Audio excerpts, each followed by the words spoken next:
गुलमर्ग में fashion show हुआ। उमर अब्दुल्ला की हुकूमत के अंदर इस पे सवालिया निशान ज़रूर खड़ा किया गया। बिलावर के अंदर 3 नौजवानों की किलिंग्स हुई, उस पे डिप्टी सीएम को नहीं जाने दिया। ये भी अहम तरीन मुद्दा है इसी जम्मू कश्मीर की आइन साज असम्बली का। हमारे साथ खुसूसी बातचीत करने के लिए MLA डोडा हैं, जिनसे हम इंतहाई अहम तरीन सवालों पर जानकारी लेंगे। डिप्टी सीएम को रोक दिया गया, वो मौके पे नहीं जा पाए, वो उन विक्टिम्स की फैमिली से नहीं मिल पाए। बीजेपी के लोग वो मिले। आप आम आदमी पार्टी से हैं, आप इन दोनों जमातों के बीच में इस चीज़ को कैसे देखते हैं? देखिए, उमर साहब ने एक बात कही जो मुझे अच्छी लगी। सुनील शर्मा वहां पर गया तो जलसा किया, ताजियत नहीं की, जलसा किया। उस भीड़ में गए, भीड़ में माइक पकड़ी और माइक में बोलने लगे, पता नहीं क्या क्या, मुझे टाइम नहीं मिला, मैंने सुना नहीं, लेकिन इतना जोर था कि गए। अब जब डिप्टी सीएम जम्मू कश्मीर के हैं, उसको जाने की इजाजत कौन देता? कौन देता? होम। सुनील शर्मा साहब ने ये कहा कि मैं होम मिनिस्ट्री के साथ पिछले 3 दिन से लगातार बात कर रहा हूं इस मसले में, मैंने आज भी की फोन कॉल। अब जब अगर वो बात उनसे कर रहे हैं तो यहां पर बोल रहे हैं ये मामला पुलिस का है, सुनील शर्मा कह रहा है। जब आप होम मिनिस्ट्री से डायरेक्ट कांटेक्ट में हैं, आप पुलिस के साथ जा सकते हैं। एक जिम्मेदार आदमी, वो तो जिम्मेदार है ही नहीं, वो तो अपोजिशन के हैं। इस वक्त सरकार जो है अलायंस के पास है, डिप्टी सीएम को जाने से रोका जाता है, पुलिस का काम है। तो यकीन आप जानिए कि किसका काम है, किसका ताम जाम बुन रहे हैं। और यही जवाब जो है हमने मांगा है होम मिनिस्ट्री से। उमर साहब ने भी कहा है कि ऐसा क्यों किया। क्या ये अफसोस की बात नहीं कि सरकार इलेक्टेड गवर्नमेंट होने के बाद भी एक इलेक्टेड डिप्टी सीएम को रोका जा रहा है? देखिए, वही तो कह रहे हैं। आप मुझे ये बात बताइए, यहाँ पर भाजपा के लोगों ने अभी कुछ बात की, ये तो सवाल हमने पूछा है होम मिनिस्ट्री से। बीजेपी के एक आदमी ने कहा ये वो स्टेट है जहाँ शेर और बकरी साथ में पानी पीती थी। यहाँ गधा गधे के साथ नहीं चल सकता है, एक आंगन में बैठ नहीं सकता है, बिल्ली बिल्ली के साथ नहीं चल सकती। क्यों? लीजिए, कुत्ता कुत्ते के साथ नहीं चल सकता है, ये दूर की बात बोल रहे हैं। ये महाराजा के वो स्टेट है जहां पर शेर और बकरी साथ में पानी पीती थी। ये इंसानों हिंदू मुसलमान तो साथ चल ही नहीं सकता, ऐसा तो सवाल ही नहीं है। क्यों? हिंदू भी साथ में नहीं चल सकता है, क्योंकि ये नफरत का बाजार गर्म किए। यहाँ पर आओ तो नफरत, बाहर जाओ तो नफरत, नफरत के अलावा कोई काम की बात करते ही नहीं है। मैंने इनको कहा ये वो हाउस है जहां पर आपको मैंडेट मिला है, आप सिर्फ आवाम की बात करो, लेकिन आवाम की बात करेंगे नहीं। यहां पर सुबह शाम 3 दिन से मैं सुन रहा हूं ये मोदी की स्कीम है, हम मोदी को मुबारकबाद देते हैं, हम मोदी के शासन को मुबारकबाद देते। अरे देते रहो, ये फिर एसपीओज का झमेला क्यों? फिर ये मोदी के राज में नहीं हो। अगर मोदी इतना सक्षम है 370 तोड़ सकता है, अगर मोदी इतना सक्षम है कि देश के अंदर अपना नाम बना सकता है, बीजेपी को दुनिया की सबसे बड़ी पार्टी बना सकता है, तो इन बेचारों को लाठियां क्यों चला रहे हैं? इन्होंने बीजेपी के दौर में, पता है एक मजेदार बात क्या हुई? इन्होंने गांवों के अंदर बंदूकें थमा दी। मोदी कहता है कि हमने 370 के टूटने के बाद जम्मू कश्मीर के अंदर आतंकवाद खत्म किया। तो पूछो इनको, इस चुनाव में 2024 और 25 में तुमने गांवों के अंदर कितनी बंदूकें बेची? कितनी बंदूकें बेची? और जिस आदमी के पास वो बंदूक है, आप यकीन करना, आप पता कर लेना, महराज की जो बात होगी वो टंकी की चोट पे सच्ची होगी। उन्होंने पता नहीं कितनी वो बंदूकें बांटी। आज वो नौजवान बंदूक लेकर शाम को गांव में गश्त करता है। किस लिए? जब आतंकवाद तुमने खत्म किया और उस आदमी के, उस नौजवान के हाथ में जिसे रोजगार देना था, उसे तुमने बंदूक थमा दी और ट्रेनिंग भी नहीं करवाई। और मजेदार ये बात है कि उसको आवास प्लस में वो घर भी नहीं मिल रहा है और ना उस आदमी को कई सालों से तनख्वाह मिल रही है। ये बीजेपी का विकास है। चाहे तो पूछ लेना, उसमें हिंदू भी है और मुसलमान भी है। ये वो एसपीओज हैं जिन्होंने आतंकवाद के खिलाफ लड़ा। दुनिया मानती है, कोई इस भरम में ना रहे। और उन लोगों को आपने क्या दिया? वादा तो मोदी का 10 साल पहले था, मैं कैजुअल लेबरर को परमानेंट करूंगा, मैं एसपीओज को जो है परमानेंट करूंगा।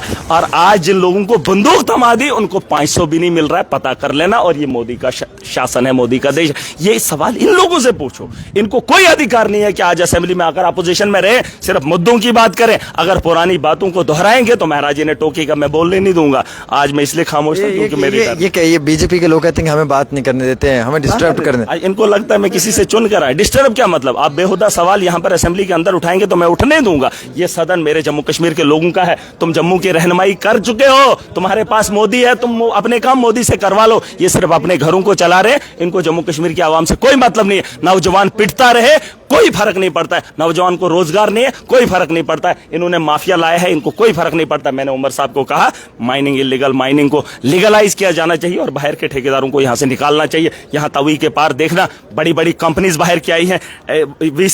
LG अप्रूवल दे रहा है, जम्मू यूनिवर्सिटी का वीसी, उसको और ऊपर चढ़ाने के लिए, वो रिटायर हो गया था, उसको और प्रमोट एक्सटेंशन दिया उसको। क्या जम्मू के अंदर और कोई वीसी नहीं बन सकता था? हालांकि इजाजत ही नहीं है।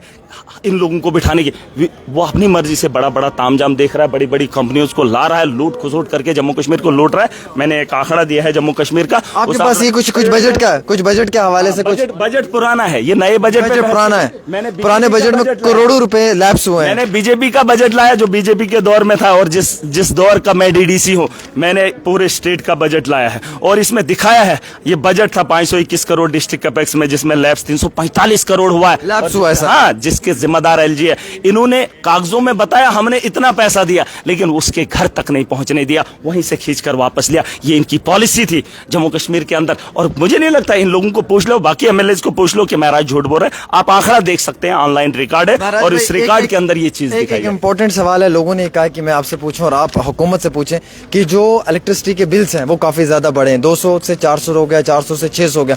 तो वक्त थी कि इस बजट में शायद कहीं ना कहीं एमनेस्टी स्कीम लागू की जाएगी, लेकिन अभी भी लोगों के ऊपर बिजली का बिल बहुत ज्यादा आ रहा है। मीटर्स तो लग रहे हैं, लेकिन मीटर्स के बिना आप मुझे एक बात बता दीजिए, या तो लोग मेरी बात सुने, 90 में एक हूं, 90 में अभी एक हूं। ये बात अलग है कि इस ऐवान के अंदर आज जिस पार्टी के साथ मैं जुड़ा हूं, उसका मैनिफेस्टो थोड़ा थोड़ा काम कर रहा है। मुझे उस बात की खुशी है, अरविंद केजरीवाल का मॉडल, उसकी तैयारियां यहाँ हुई, महिलाओं की सर्विस की बात हुई, फ्री बिजली की बात हुई, फ्री राशन की बात हुई, इन चीज़ों की बातें हुई, मुझे अच्छा लग रहा है। लेकिन मुझे ये बात बता दो, मैं इन लोगों को ये बात मनवा पाऊंगा? इन्होंने कहा कि हम इस तबके को जो है इतनी यूनिट 200 यूनिट फ्री देंगे। मैंने अपने लोगों से कहा है, अगर मेरा बस चले, चाहे सरकार माने या ना माने, हम लोगों के पास बिजली भी नहीं है, लेकिन बिजली के बिलों का अंबार लग जाता है।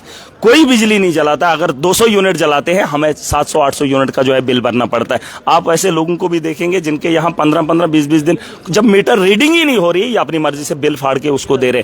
मैंने कहा है कि आप बिजली का किराया देना बंद करो जब तक सरकार है। सरकार जब हमारे पास आएगी हमसे बात करेगी। ये लोगों के पास ऑप्शन है, एक इख्तियार था जहां लोग अपनी ताकत का एहसास करा सकते थे, लेकिन यहां पे भी इस मसले के लिए प्रोटेस्ट करेंगे तो मुझे ये बात अच्छी नहीं लगेगी। मैंने अपनी आवाम को कहा है, कम से कम जो बीपीएल कैटेगरी के लोग हैं, जिनके घर कोई मुलाजिम नहीं है, वो अपना किराया देना बंद करें। उनके बारे में मैं खुद सोचूंगा। एक सवाल और है महाराज भाई, जैसे हमने देखा है कि डेली वेजर्स हैं या बाकी कैजुअल मुलाजमीन है, नेट बेस्ड वर्कर्स हैं, उनका नाम एएवाई में भी नहीं है, हालांकि उनकी तनख्वाह जो है वो 2500 है। वो तो एएवाई डिजर्व करते हैं, उनका नाम वहां से भी काट दिया गया है। की बात कर रहे हैं, मैंने आपको वो पहले ही जवाब दे दिया। एक तबका ऐसा है जो मोदी जी की फौज है, जिन्हें आप वीडीसी कहोगे, जो गाँव के अंदर है, सिर्फ बंदूक उठाई है, पढ़ाई लिखाई की है, वो बाहर अपनी मर्जी, वो गवर्नमेंट के मुलाजिम पक्के हैं, लेकिन सैलरी अभी तक नहीं आई है। उनको आईएवाई से निकाल दिया, उनको बीपीएल से निकाल दिया, कुछ भी नहीं है, सिर्फ बंदूक है और गांव की रक्षा करते हैं। और जब इलाके में कहीं मसला हो तब वो बंदूक उठा के ले जाते हैं, और बिना ट्रेनिंग के। ऐसा भी तबका, आप उनके बारे में भी मुबारकबाद भाजपा को दे दो कि बिना तनख्वाह के आपने नौजवानों को बंदूक थमा दी और बीजेपी का रक्षक बना लिया। आतंकवाद को इन्होंने बढ़ावा दिया। अगर आतंकवाद खत्म है तो आतंकवाद को रोकने के लिए घर घर बंदूक देने की क्या जरूरत है, और बिना तनख्वाह के नौजवानों को खजल क्यों किया? एक जरूरी सवाल, गुलमर्ग में फैशन शो हुआ सर, हुआ, रमजान के महीने में होना बड़ा इंतहाई, ये हम सब लोगों के लिए दुख की बात है। Leader of opposition Sunil Sharma कहते हैं कि ये उमर अब्दुल्ला के रिश्तेदारों के होटल में हुआ, उनके ही विरासत में हुआ, और ये किचन कैबिनेट के अंदर हुआ। नहीं, अगर ये सच में कश्मीर के किसी भी आदमी ने किया है तो ये बहुत ही गलत है, बिल्कुल। अगर ये उमर अब्दुल्ला साहब को जानकारी है तो उस आदमी के खिलाफ कार्रवाई होनी चाहिए, वरना ये सहरा उन्हीं के पास सर जाता है। चाहे उन्होंने हाउस के अंदर कहा कि इसका मुझे नहीं पता है, लेकिन उनको पता होना चाहिए। अगर ये बेहुदा काम किसी कश्मीरी लोकल मतलब प्राइवेट आदमी ने किया है, उसके खिलाफ कार्रवाई होनी चाहिए लोकल लेवल पर, जिसने माशरे के अंदर इतना बदमनी फैलाई है। और यहाँ हाउस के अंदर जिसकी चर्चा करने पे हमने नंगे नाच की चर्चा यहाँ नहीं करनी है। ये तो शर्म आनी चाहिए उन लोगों को जिन्होंने ये किया। और अगर ये आज के दौर में हुआ है तो यकीनन उमर साहब को इस तरीके से जवाब देने के बजाय अगर उस पर कार्रवाई करेंगे तो बहुत अच्छी बात होगी। और हमने वहाँ पे टूरिस्ट को इसलिए बढ़ावा नहीं देना है कि आप वहाँ नुमाइश करो, नंगा नाच दिखाओ या शराब खुलेआम पियो। इन्होंने शराब के ठेके खोले, अब ऐसा माहौल हो गया, अब रास्ते पे भी शराब पीने लगेंगे। मैंने एक बात बताई थी, शायद आपने नहीं आपने नहीं सुनी होगी। हम उस देश के नागरिक हैं जिस देश के नौजवान बेरोजगार, जिसके पास कुछ भी नहीं है, वो नशा करता है। और बाहर जो लोग नशा करते हैं, जिसके पास सब सब कुछ होता है वो नशा करता है। और मैं उस मुल्क का नागरिक हूं, मैं उस मुल्क का नौजवान हूं जिस मुल्क के नौजवान के पास अगर कुछ नहीं होगा, टेंशन होगी, वो नशा लेता है। और फिर उसके लिए उसको क्या क्या करना पड़ता है वो आप देख ही सकते हैं। वरना नशा अमीरों के लिए बना था, यहाँ तो गरीब ले रहे हैं, मजे लूट रहे हैं, और ये भाजपा की देन है। चलिए, बहुत बहुत शुक्रिया। हमारे साथ एमएलए डोडा महराज मलिक जी थे, जिन्होंने कई सारे अहम तरीन मुद्दों पर बात की है। मैं उम्मीद रखता हूँ ख़वातीन व हज़रात कि आप अपनी राय ज़रूर देंगे।